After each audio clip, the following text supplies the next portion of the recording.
The man who locked the world outside. There was once a man who stopped opening his front door, not because he was lazy, not because he hated people, but because he believed the world had already decided who he was. Every mirror became his enemy. He saw someone too ordinary, too awkward, too broken. Every laugh outside his window sounded like it was about him. Every successful person became another reminder of everything he wasn't. At first, he only skipped one invitation, then another. Soon, he stopped answering phone calls. The curtains stayed closed. Dust gathered on the furniture. Weeks became months. Months became years. The world kept moving, while he remained frozen in the same room. He convinced himself it was safer there. No one could reject him if no one saw him. No one could judge him if he never tried. No one could hurt him if he disappeared first.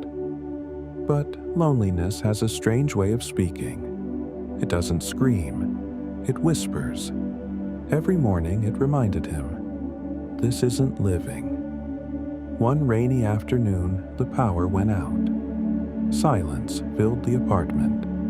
With nothing left to distract him, he found an old photograph. It showed a younger version of himself, laughing, eyes full of dreams, standing on top of a hill with the entire world waiting ahead.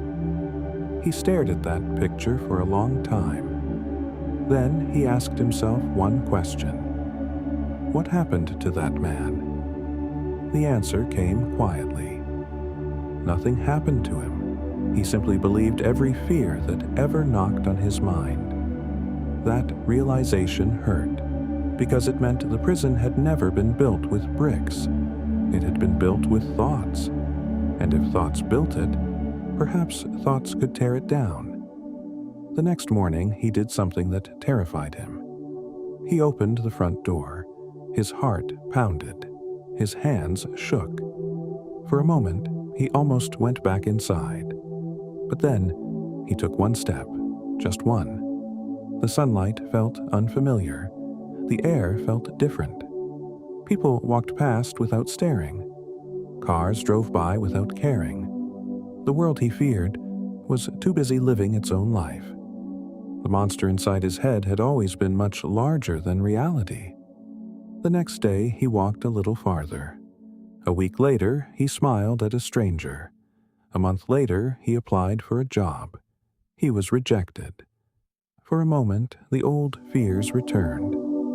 You see, you'll never be enough. But this time, he didn't listen, because he had learned something. Courage isn't the absence of fear.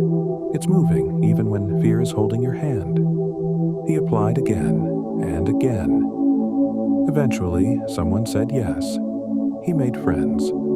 Not because he suddenly became perfect, but because he finally allowed people to know the imperfect version of him. Years later, someone asked him, "What changed your life?"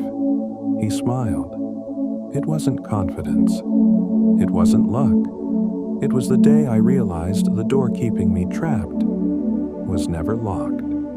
You may feel invisible.